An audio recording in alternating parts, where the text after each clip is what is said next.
When we examine the 66 books of the Bible, we can see many records of kings who fought on the battlefield. According to Romans chapter 15, everything that was written in the past was written to teach us who are alive today.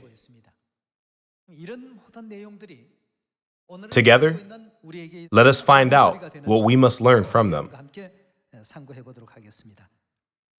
Let us see Joshua chapter 1, verse 1.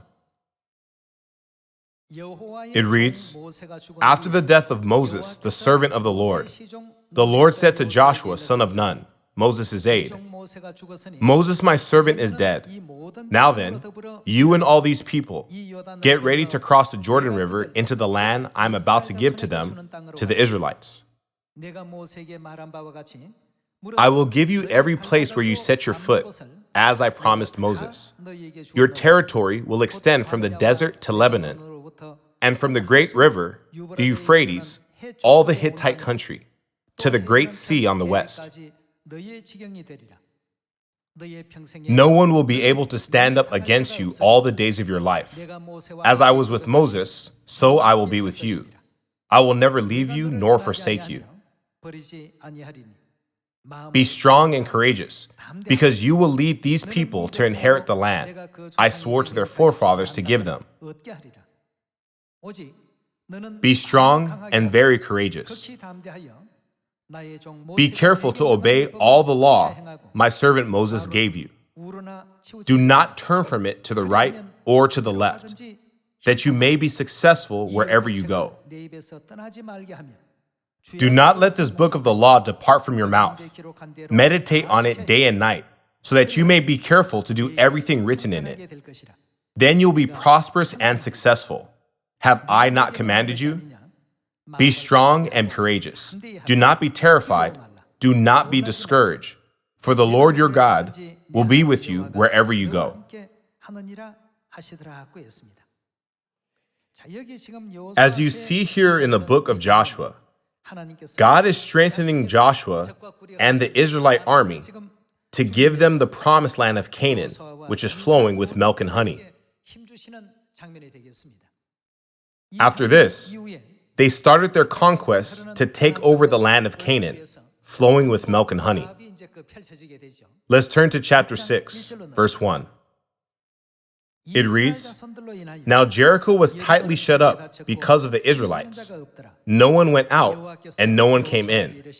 Then the Lord said to Joshua, 'See, I have delivered Jericho into your hands, along with its king and its fighting men.' Then, let us see what took place before they conquered the land of Jericho. Let us turn to chapter 5. Chapter 5, verse 10 reads, "On the evening of the 14th day of the month, while camped at Gilgal on the plains of Jericho, the Israelites celebrated." What did they celebrate? They celebrated the Passover.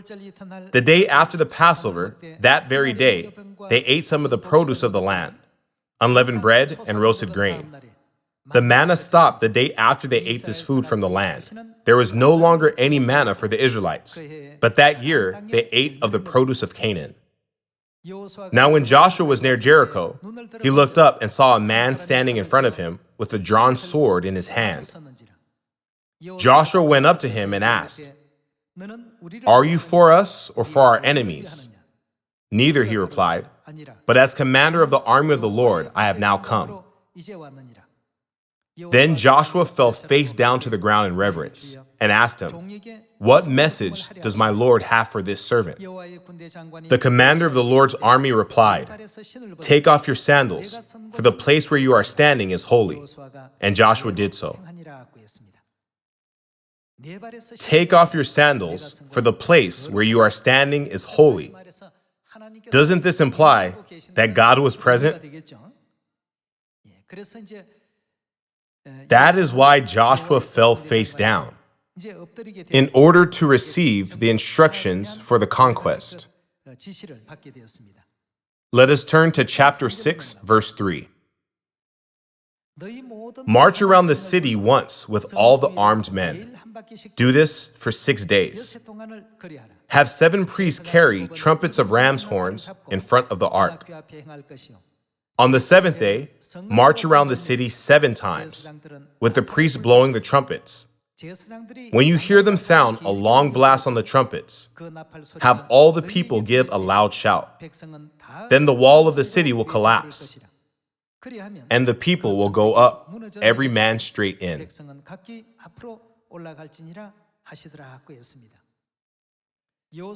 Joshua regarded God as the commander of the Israelite army, and himself only as a representative. Joshua was very wise. He believed that with God as the commander of the army, all the work of conquering will be accomplished graciously.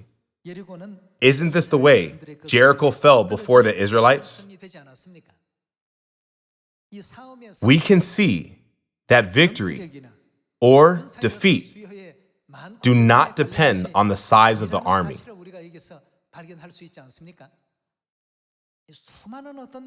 Many wars and battles appear in the Bible.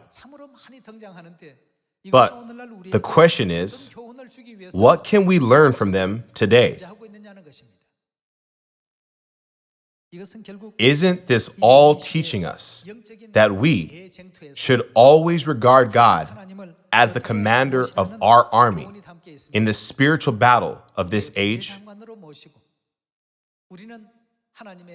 When we proceed by carrying out all the teachings given to us as representatives of God, then what will be the end result of our battle? We will be victorious. Thank you very much.